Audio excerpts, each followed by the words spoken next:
Children, welcome once again for the online classes. Let us continue the chapter that is manufacturing industry.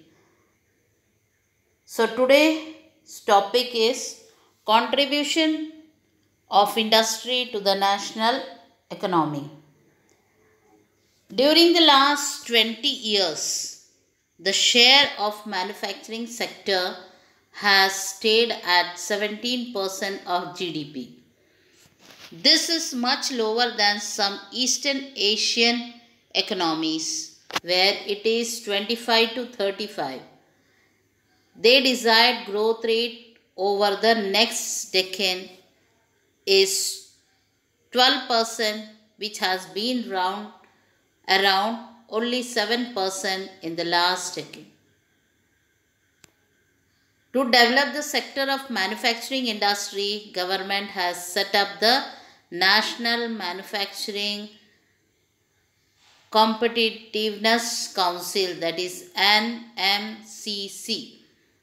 So children, here we have seen the contribution of industry to the national economy.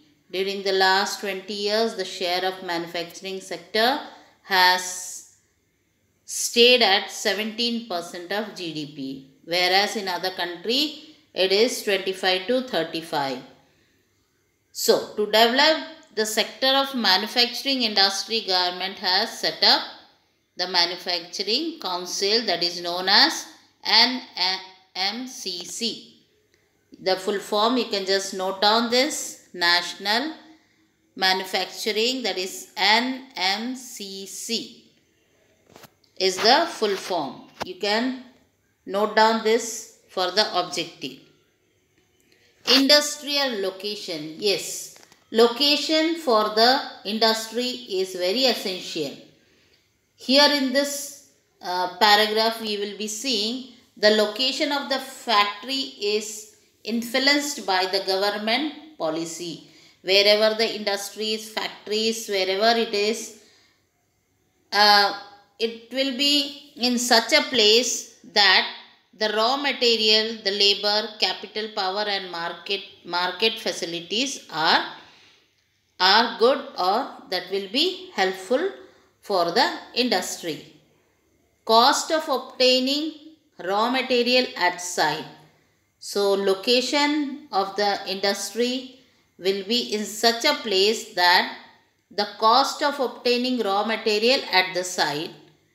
Then comes the cost of production at the site, cost of distribution of production, and discussion to locate factory at site.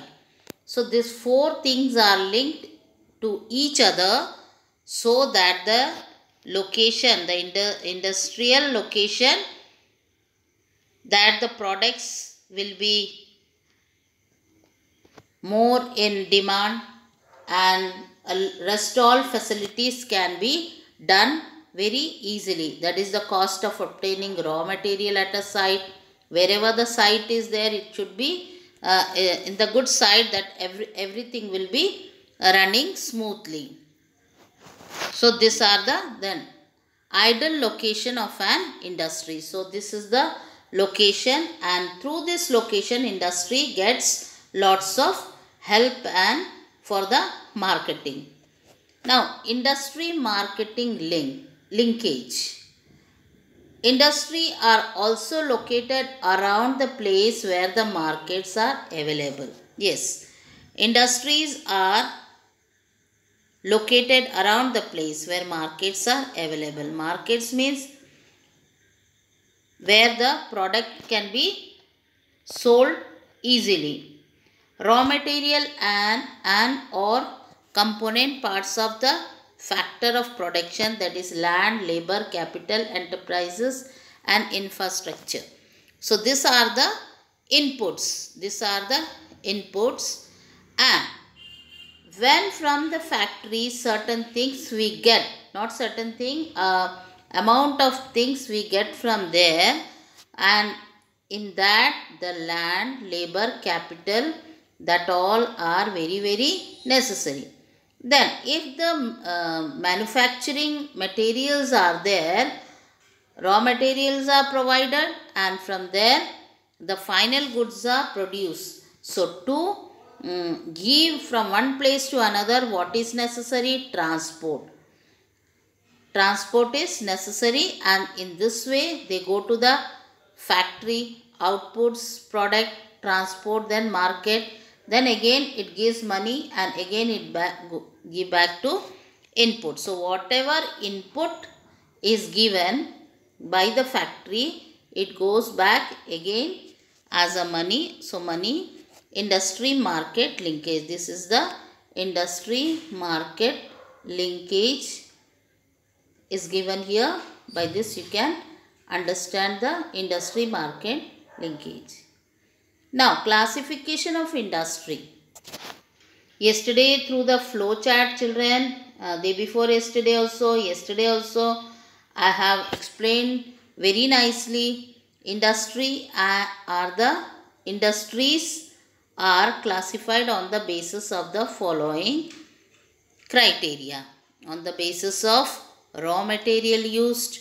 Raw materials, yesterday I told you what are the raw materials, that is cotton, jute, silk, rubber, sugar, tea leaves, coffee, and edible oils. These are the, from where we get? From the agriculture. Mineral based, iron and steel, this is the backbone of our economy, of our country.